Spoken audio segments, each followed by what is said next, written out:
2020년 5월 6일 LA 온누리교회 가정에서 함께하는 영상 새벽 예배입니다.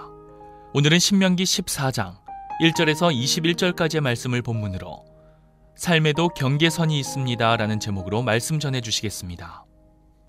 너희는 너희 하나님 여호와의 자손이니 죽은 사람을 위해 너희 몸을 상하게 하거나 눈썹 사이 이마를 밀지 말라. 이는 너희가 너희 하나님 여호와께 거룩한 백성이기 때문이다. 지상의 모든 민족들 가운데 여호와께서 너희를 선택해 그분의 소중한 소유물이 되게 하셨다. 가증스러운 것은 어떤 것이든 먹지 말라. 너희가 먹어도 되는 동물들은 소, 양, 염소, 사슴, 노루, 불구스름한 사슴, 사념소, 야생염소, 영양, 사냥 등이다. 굽이 둘로 갈라지고 되새김질하는 동물은 너희가 먹어도 되지만 되새김질하는 것이나 굽이 갈라진 것 가운데 너희가 먹으면 안 되는 것은 낙타, 토끼, 오솔이다. 그것들은 되새김질을 하지만 굽이 갈라지지 않았으니 너희에게는 부정하다. 돼지도 부정하니 이는 굽이 갈라져 있지만 되새김질을 하지 않기 때문이다. 너희는 그 고기를 먹거나 죽은 것을 만지지 말라. 물속에서 사는 모든 생물들 가운데서는 지느러미와 비늘이 있는 것은 다 너희가 먹어도 된다. 그러나 지느러미와 비늘이 없는 것은 먹지 말라. 그것은 너희에게 부정한 것이기 때문이다. 정결한 새는 어떤 것이든 먹어도 된다. 그러나 너희가 먹지 말아야 할 것은 독수리, 솔개, 검은 솔개, 매, 새매, 그 외의 매 종류, 까마귀 종류, 타조, 헛간 올빼미, 갈매기, 새매 종류, 올빼미, 부엉이, 따오기, 거위, 독수리, 물에 잠기는 까마귀, 학, 황새 종류, 후투티, 박쥐 등이다. 모든 떼로 날아다니는 곤충들은 너희에게 부정한 것이니 그것들을 먹지 말라. 그러나 정결한 새는 먹어도 된다. 이미 죽은 것은 무엇이든 먹지 말라. 너희는 그것을 너희 성 가운데 사는 이방 사람에게 주어 먹게 하라. 아니면 이방 사람에게 팔라. 너희는 너희 하나님 여호와께 거룩한 백성이다. 어린 염소를 그 어미의 젖에 삼지 말라. 함께 찬양하시겠습니다.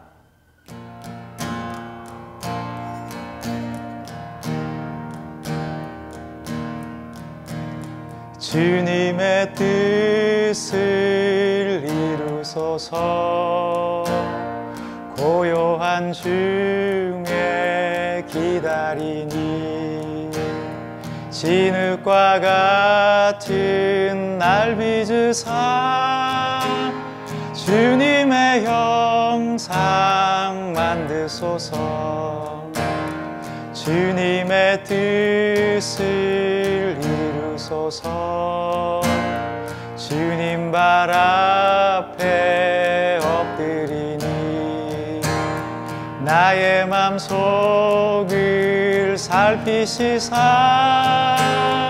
눈보다 희게 하옵소서. 나의 맘속을 살피시사 눈보다 희게 하옵소서. 아멘. 할렐루야. 5월 6일 수요일 아침입니다. 오늘 하루도 하나님의 광명한 빛이 저와 여러분의 삶에 비춰지기를 예수님의 이름으로 축복합니다. 여러분, 요즘 가정에서 세 끼 다 드시는 분 많으시죠? 설렁탕 한 그릇 드시고 싶은 생각 없으십니까?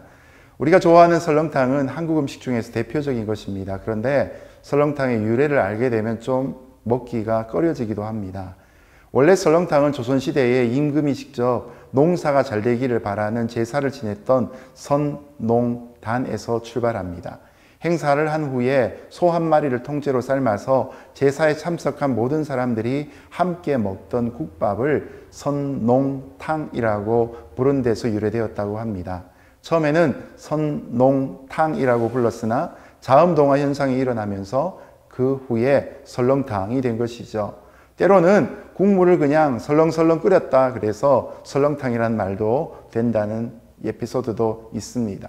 자, 오늘 말씀은 음식의 규례에 관한 내용인데요. 일상에서 구별된 삶을 살아가기 위해서는 먼저 음식에서도 구별됨이 있어야 된다는 것이 바로 모세가 전하는 말씀의 기준입니다. 오늘도 우리가 살아가는 일상의 삶 가운데도 하나님이 원하시는 거룩의 울타리가 있다는 것을 함께 발견해 보겠습니다. 너희는 너희 하나님 여호와의 자손이니 죽은 사람을 위해 너희 몸을 상하게 하거나 눈썹 사이 이마를 밀지 말라. 이는 너희가 너희 하나님 여호와께 거룩한 백성이기 때문이다. 지상의 모든 민족들 가운데 여호와께서 너희를 선택해 그분의 소중한 소유물이 되게 하셨다. 구약시대 가나안 땅에서는 가족 중에 한 사람이 죽으면 남은 가족들은 슬픔의 표시로 몸에 상처를 내거나 눈썹 사이에 있는 이마를 미는 그런 풍습이 있었다고 합니다. 그런데 이것은 사랑하는 사람을 잃은 감정의 표현을 넘어서 죽은 자들에 대한 신격화의 행동이었다고 합니다. 슬픈 감정을 표현하는 것은 자연스러운 것이지만 우상 숭배가 되면 곤란합니다. 아마도 여기에서 우리 민족의 제사 문제가 연결될 수 있을 것입니다. 돌아가신 부모님이나 조상들에게 음식을 바친다고 생각을 하지만 사실은 제사는 귀신을 섬기는 것입니다. 죽어서 귀신이 되신 조상들을 이제는 살아있는 사람들이 안녕하기를 바라고 평안을 바라는 일들을 하는 것이죠. 여러분, 여기에서 과거 지향적인 가치관이 발견됩니다. 그래서 제사를 지내는 민족치고 그렇게 선진국이 된 나라가 많지 않습니다. 우리가 알고 있는 정서상 제사가 부모 공경으로 인정되는 나라는 아프리카와 동양의 후진국 몇 나라만으로 제한되어 있습니다. 우리가 날마다 살아가는 삶의 일상적인 것이 미래를 바라보는 것이어야 하고 소망 가운데 전진하는 것이 되어야 합니다. 바로 기독교적 역사관은 그런 역사관입니다. 여러분, 조상을 섬기고 그리고 부모님에게 공경하는 것, 살아계실 때 또한 내가 할 수 있을 때 최선을 다하는 것이 바로 성경의 가르침이죠. 성경 속에 있는 10계명의 5번째 계명을 살아계신 부모님에게 먼저 잘할 수 있는 저와 여러분 되시기를 주님 이름으로 축복합니다. 가증스러운 것은 어떤 것이든 먹지 말라. 너희가 먹어도 되는 동물들은 소, 양, 염소, 사슴, 노루, 불구스름한 사슴, 사념소, 야생염소, 영양, 사냥 등이다. 굽이 둘로 갈라지고 되새김질하는 동물은 너희가 먹어도 되지만 되새김질하는 것이나 굽이 갈라진 것 가운데 너희가 먹으면 안 되는 것은 낙타, 토끼, 오소리다. 그것들은 되새김질을 하지만 굽이 갈라지지 않았으니 너희에게는 부정하다. 돼지도 부정하니 이는 굽이 갈라져 있지만 되새김질을 하지 않기 때문이다. 너희는 그 고기를 먹거나 죽은 것을 만지지 말라. 먹는 음식에 관한 규례가 등장합니다. 땅 위에 다니는 짐승의 경우에 소, 양, 염소, 사슴, 노루 등과 같이 굽이 갈라져 있으며 또 되새김질을 하는 것만 먹을 수 있었습니다. 그러나 낙타, 토끼, 오소리, 돼지 등과 같이 이 두 가지 조건 중에서 하나라도 걸리게 된 것은 부정한 것으로 먹을 수가 없었습니다. 재미난 것은 먹을 수 있는 짐승은 대개 성격이 온순한 초식동물이었습니다. 반대로 먹을 수 없는 짐승들은 주로 이방신 숭배나 주술에서 제물로 드려지던 짐승들입니다. 여러분, 이런 법규, 규범을 주신 하나님의 이유가 있겠지요. 그것은 거룩한 민족인 이스라엘이 다른 민족과는 구별되도록 하기 위한 목적이었습니다. 구별된 음식을 먹으며 이스라엘 백성들이 스스로 우리는 다른 민족과 구별되었구나라는 자기 인식을 갖도록 하신 것이죠. 물론 구약에서 금지시킨 이 음식을 오늘날 다 못 먹는 건 아닐 것입니다. 그러나 우리가 먹는 일에서부터 세상과 구별되어야 된다는 사실을 기억할 수 있기를 바랍니다. 물속에서 사는 모든 생물들 가운데서는 지느러미와 비늘이 있는 것은 다 너희가 먹어도 된다. 그러나 지느러미와 비늘이 없는 것은 먹지 말라. 그것은 너희에게 부정한 것이기 때문이다. 물속에 사는 생물 중에는 지느러미가 있으며 동시에 비늘이 있는 것은 무엇이나 먹을 수 있었습니다.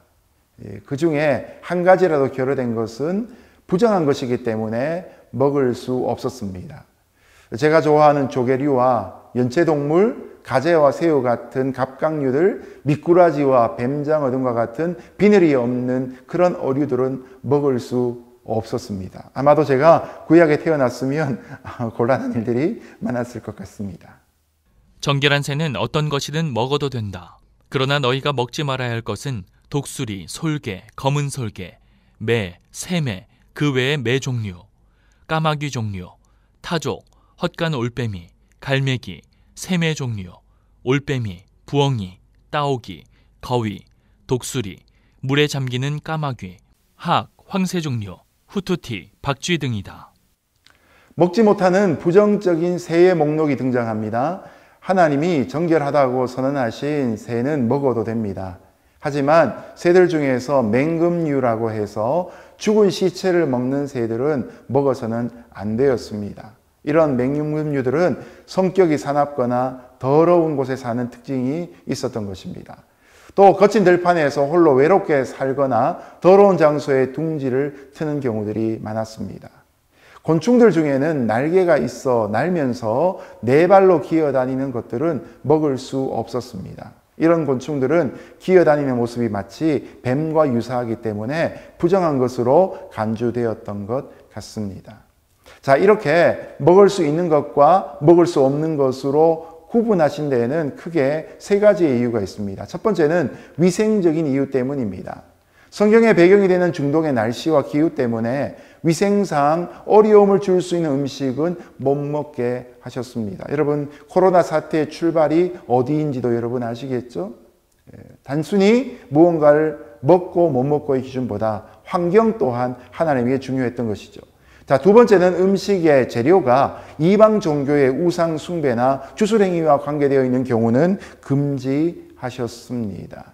이방 신에게 바쳐진 것 다니엘처럼 구분하는 모습이 필요한 것이죠. 세 번째로 하나님을 알지 못하는 이방인들과는 완전히 구별되는 삶을 성도들이 살도록 하기 위해서 하셨던 것입니다. 시간도 거룩해야 되고 공간도 거룩해야 되듯이 먹는 것에서도 이스라엘 백성들은 정한 것과 부정한 것들을 구별하여서 하나님 앞에 드려야 합니다. 그래야 거룩함이 유지되고 경험될 수가 있었던 것이죠. 하나님은 가능한 한 자기 백성들이 좋은 먹거리를 먹으면서 성결한 삶과 건강을 유지하기를 기대하셨던 것입니다. 물론 이 구약에 있는 모든 목록들을 오늘날 그대로 지킬 필요는 없을 것입니다. 여러분, 옛날에는 냉장시설이 부족하였기 때문에 쉽게 상하는 물건들도, 그런 음식들도 오늘날은 냉장시설이 좋기 때문에 위생상 잘 먹을 수 있는 환경이 열렸던 것이죠. 그러나 먹기 위해 살아가는 목적이 아니라 먹는 일조차도 하나님의 영광을 위해서 해야 된다는 기준을 알 때 우리는 먹고 안 먹고를 떠나 거룩함을 더욱더 추구하는 삶이 될 것입니다. 이미 죽은 것은 무엇이든 먹지 말라. 너희는 그것을 너희 성 가운데 사는 이방 사람에게 주어 먹게 하라. 아니면 이방 사람에게 팔라. 너희는 너희 하나님 여호와께 거룩한 백성이다. 어린 염소를 그 어미의 젖에 삼지 말라. 마지막으로 하나님은 스스로 죽은 것은 무엇이든지 먹지 말라고 금지하셨습니다. 왜냐하면 이미 죽어버린 동물의 시체 안에는 피와 고기가 엉겨 있어서 분리되지 않고 있어서 그 고기를 먹다 보면 자연히 피도 함께 먹게 되어 있기 때문입니다. 아시는 것처럼 피는 생명을 상징하기 때문에 하나님께서 피를 먹지 말라고 하신 데에는 하나님이 생명을 귀하게 여기시는 분이고 성도 또한 그러해야 된다는 것을 암시하고 있습니다. 또한 어린 염소를 그 어미의 젖에 삶은 것을 먹지 말라고 금지하셨습니다. 고대 가나안 사람들이 최고로 치는 음식이 새끼를 어미의 젖으로 삶는 요리였습니다. 그런데 이것은 가나안의 풍요를 위해 주술적으로 제사드리기 위해 했던 의식에서부터 출발되어집니다. 하나님은 여기에서도 생명의 존엄성을 무시하는 야만적인 행위를 배격하셨던 것이죠. 여러분, 오늘도 우리가 너무나 생명을 존중히 여기는 기준을 가지고 동물의 음식을 먹지 않는 분들도 계십니다. 채식주의자 같은 분들이지요. 성경의 기준 가운데 본인의 신앙의 고백을 따라서 어떤 위치에 있든지 여러분, 이 모든 일을 통해서 하나님을 기억하며 먹는 일에서부터 하나님을 높여드릴 수 있으면 좋겠습니다. 이제 말씀을 맺겠습니다. 바울은 먹든지 마시든지 하나님의 영광을 위해서 하라고 했습니다. 너무나 많은 음식을 먹기 위해서 탐식하는 것이나 너무나 비싼 음식, 귀한 음식을 먹기 위해서 많은 재정을 투입하는 것은 어쩌면 성경이 원하는 바가 아닐 것입니다. 여러분, 한 끼에 일용할 양식을 위해 예수님은 주기도문에 기도를 가르쳐 주셨습니다. 먹는 것이 목적이 되지 않고 하나님의 영광을 위해 살아가는 것이 목적이 되어질 때 우리 이 땅에서 하나님이 창조하신 많은 먹거리 가운데 기쁨을 누릴 수 있을 것입니다. 세상과 교회, 믿는 자와 믿지 않는 자, 그 구별이 사라지는 이런 일상 속에서 우리의 먹는 목적이 거룩하게 될 수 있기를 예수님의 이름으로 축복합니다. 이 코로나 사태가 끝나면 우리 성도들 함께 모여서 즐겁게 파티할 수 있는 날 오면 좋겠습니다. 귀한 음식을 함께 먹으며 사랑을 나누는 그날을 또한 고대하고 소망합니다. 오늘 하루도 하루 세 끼를 먹는 일들 속에 감사의 기도가 먼저 드려지고 일용할 양식 주신 하나님 앞에 영광 올려드리며 자기의 삶 가운데 더욱더 거룩을 꿈꿀 수 있는 복된 하루 되기를 축복합니다. 기도하겠습니다. 고맙고 감사하신 하나님 아버지, 먹기 위해 살아갔던 사람, 더 많은 것을 먹기 위해 탐식에 빠졌던 사람 되지 않게 하여 주시고 무슨 음식을 먹든지 하나님의 영광을 위해 건강한 신체를 추구할 수 있는 저희 모두가 되게 하여 주옵소서. 오늘도 일용할 양식 주신 하나님 앞에 감사를 드리며 예수님 이름으로 기도드렸습니다. 아멘.